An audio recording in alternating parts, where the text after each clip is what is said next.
ఓం నమో నారాయణ అంటే చాలంట. స్వామికి కావాల్సింది ఇక్కడ భక్తి. మడి అంటే మీకు అందరికీ తెలుసా?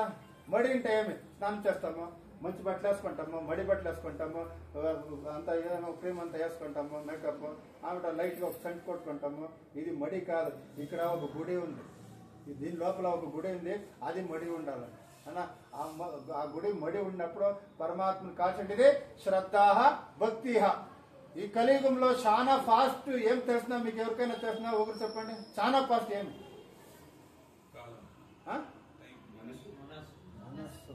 నేను ఇక్కడే కూర్చొని తిరిగి వెళ్ళిపోతాను ఇప్పుడు. అవునా? అవును, నా బాడీ ఉంటుంది అక్కడే, ఇక్కడే ఉంటుంది అంతే బాడీ. మనస్సుకింత వేగమైంది వేరే ఏమి లేదంట.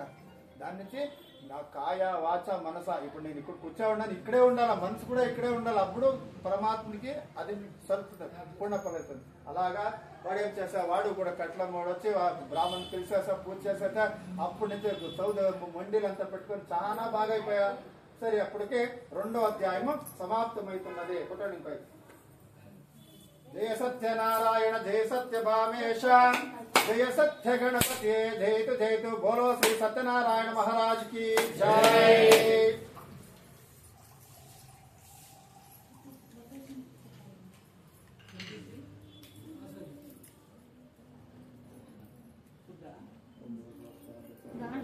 కాపీ చేసేసి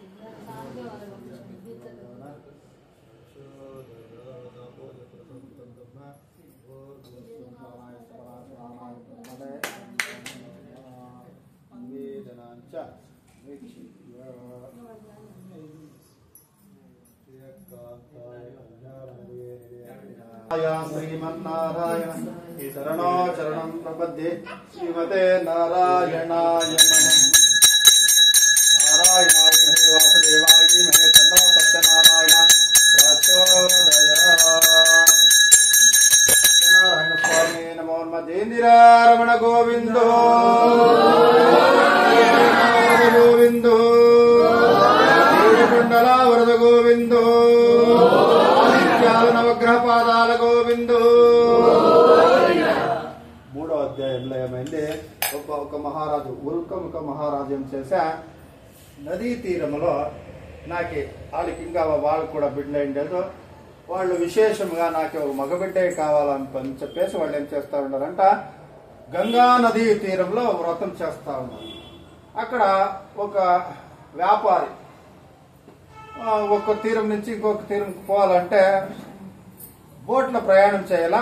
వాడు చూస్తాడు, రాజు మహారాజు కూర్చో ఉండారు, పూజ జరుగుతా ఉంది, బ్రాహ్మణులు వచ్చిండారు, మంత్రాలు చదువుతా ఉండారు. చూస్తాము వ్యాపారం మళ్ళీ పదం పర్వాలేదు, ఇప్పుడు పూజ కానీ చెప్పేసి అక్కడే కూర్చో ఉంటాడు. కూర్చొనేసి పూజ అంతా అవుతుంది, మహారాజు దండం పెట్టుకొని ప్రసాదం తీసుకొని మళ్ళీ మహారాజుని అడుగుతా ఉన్నాడు, స్వామి ఈ వ్రతం చేస్తా ఉన్నారు కదా, ఏమి ఫలితం అన్నప్పుడు ఆయన చెప్తా ఉన్నాడు, అయ్యా నేను ఒక మగబిడ్డే కావాలా నాకు అని చెప్పేసి నేను పూజ చేస్తా ఉన్నాను అంటాడు. ఆ వ్యాపారి ఏం చేస్తాడు, స్వామి నాకు చాలా ఎండ్లు అయిపోయింది స్వామి, 10-15 ఏళ్ళు అయిపోయింది పెళ్ళయ్యే, ఇంకా నాకు సంతానమే కలగలేదు స్వామి, దానివల్ల నేను ఇప్పుడే నేను ప్రార్థన చేసుకుంటా ఉన్నాను, సత్యనారాయణ నాకు సంతానం ఇస్తే నేను ఈ పూజ చేస్తానని చెప్పేసి వాడు ఏం చేస్తాడు, సంకల్పం చేసుకొని ఇంటికి వెళ్తాడు. ఇంటికి వెళ్ళేసి లీలావతి అని వాడి భార్య, ఆయమ్మ కూడా చెప్తాడమ్మా, మహారాజు చెప్తున్నారు ప్రార్థన చేసుకో, ఒక అరటి కట్టేసి దేవుడి దగ్గర పెట్టేసి అన్నప్పుడు అప్పుడు వాళ్ళిద్దరు జీవనం నడుపుతా ఉన్నారు. 1 2 3 ఇలాగే కలిసి ఒక ఏడాది అయిపోయా. ఒక ఏడాది అయితేనే ఒక ఆడబిడ్డకి జన్మమిచ్చారు. మహాలక్ష్మి పుట్టేసింది, చాలా సంతోషం అయిపోయి లీలావతి ఆ మొగుడిని అడిగారు, ఏమండి చూస్తారా ఆడబిడ్డ మహాలక్ష్మి మన ఇంటికి పుట్టేసింది, మనం వ్రతం చేస్తామన్నప్పుడు ఆయన ఏం చేస్తాడో, లేదు ముందు ఒక దినం చేస్తాను, ఇప్పుడు నాకు చాలా పనులు ఉన్నాయని చెప్పేసి చేస్తాడు. అలాగే పూజ అక్కడే వదిలే ఆపేసి మనం వ్యాపారం వెళ్ళిపోతాడు.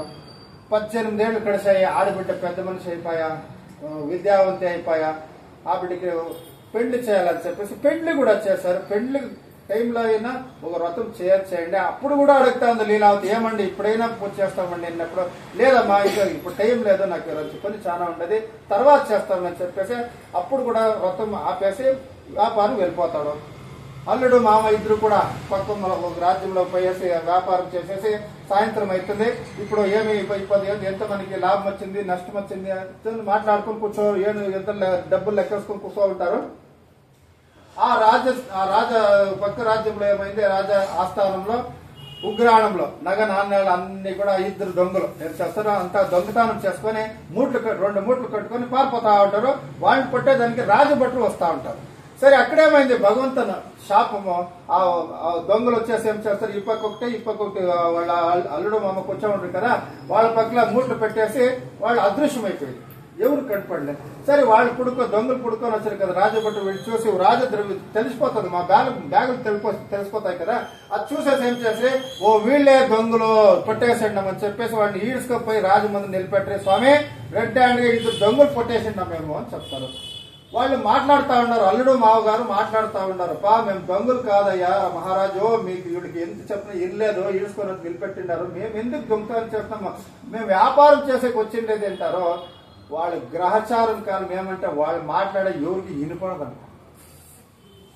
నేను మాట్లాడుతాను వినపడుతుందా మీకు, అందుకే అంటే నా టైం బాగుంది అంటే వాళ్ళు మాట్లాడే మాటలు ఎవరికి వినపడదంత. రాజు ఏం చేసా వాళ్ళని తోసండి లోగా అని చెప్పేసా, ఎంత అరసన ఎంత అడుక్కున్న ఏమి ప్రయోజనం తోసేసా లోపల. మళ్ళీ ఇంట్లో ఏమైంది, వాళ్ళ వ్యాపార ఇంట్లో లీలావతి కళావతి ఇద్దరు కొనుక్కో ఉన్నారు, ఇంట్లో వాకిలు వేసుకున్నారు, డోర్ లాక్ వేసుకున్నారు, అన్ని కూడా కరెక్ట్ గానే ఉంది. పొద్దున్న లేసి వస్తారు, ఇంట్లో ఏమి అంతా గంతనం. ఒక రోజు 2 రోజులు 3 రోజులు కలుస్తా ఉంది. అన్నం నేను అప్పుడే మీకు చెప్పినాను, ఎన్ని కోట్లు సంపాదించిన కడుపు అన్నమే తిన్నాను, ఇంకేం తినకేయాలి అవునా. 3 రోజులు 4 రోజులు కలుస్తా ఉంది, అన్న ఆహారం లేదు, వాళ్ళిద్దరికి కూడా చాలా బాధ కలుగుతా ఉంది. లీలావతికి కళావతి చెప్తా ఉందమ్మా, నా చేతిలో ఈ ఆకలి నేను తట్టుకోలేదు తల్లి, పక్కూర్లో పోయి భిక్షం చేసి అడుక్కొని వస్తాను ఉండమ్మా అని చెప్పేసి వెళ్ళిపోతుంది.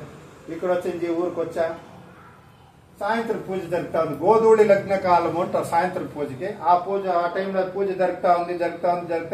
ఇది పూజ అంతా అర్ధ గంట 1 అవర్ అంతా అయ్యా.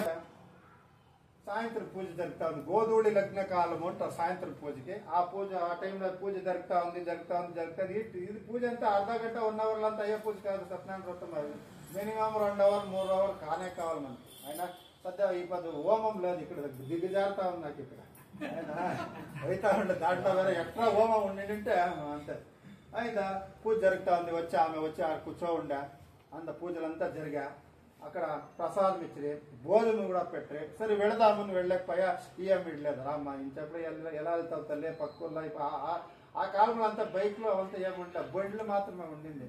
అప్పుడు ఫోన్లు కూడా లేదు, లెటర్ రాయాలి, 50 పైసలు లెటర్ ఎత్తుకొచ్చి రాసి ఆమె ఇదే నోట్లో ఇది పెట్టి కట్టి దానికి ఎత్తుకొని దాంట్లో డబ్బాలకేస్తే అది పోయే 3 రోజులు. తిరిగి మాకేమైనా ఉత్తరం వేయాలంటే తిరిగి 3 రోజులు. ఇప్పుడంతా ఏమిలే, నెట్వర్క్ ఉండే జాగ్రత్తలు తీసుకొని 10 నెంబర్ నొక్కితే ఎక్కడున్నారా ముగిసిపోయారు 2 సెకండ్ అవునా. అంటే ఇప్పుడు అలా ఉంది అయినా. తర్వాత ఏమాయా ప్రసాదం తీసుకొని వెళ్ళకపోయా, వద్దమ్మా ఉండమ్మా మా ఇంట్లోనే ఉండిపోదు, మన ఆడబిడ్డ మా ఇంటి ఆడబిడ్డే అని చెప్పేసి రాత్రి ఎక్కడే కలిసేసా. సరే మళ్ళీ పొద్దున్న ప్రసాదం తీసుకొని వీళ్ళకి ఒక నమస్కారం చేసి ఇంటికి పోయా. లీలావతి రాత్రంతా నిద్రేస్ అయింది, ఏమైనా బిడ్డ ఎక్కడ పోయినా ఏమైనా రానే లేదు కదా అని చెప్పి ఏడుచుకొని కూర్చో ఉంది. చూసిన తక్షణమ్మా దిగులు పడకమ్మా, వాళ్ళ ఇంటికి పూజకి పోయిందమ్మా, ఇడ్లేదమ్మా, రాత్రి కదా ఎట్లా వచ్చేదో అని చెప్పేసి అక్కడే ఉంటున్నామ్మా, నువ్వు దిగులు పడద్దు. అదే ఏం పూజ తెలుసా నీకు, సత్యనారాయణ పూజ అని. అప్పుడు అన్ని ఆయనకి ఫ్లాష్ బ్యాక్ అయిపోయా. 20 ఏళ్ళు గడిచిపోయా, పూజ చేస్తానని మీ అప్పు చేసిన పనికి కూడా ఇట్లా కష్టాలైంది, వాళ్ళకి ఇంకేం కష్టం జరిగిందని చెప్పేసి ఆ లీలావతి కళావతి ఇద్దరు కూడా భిక్షానికి వెళ్ళారు.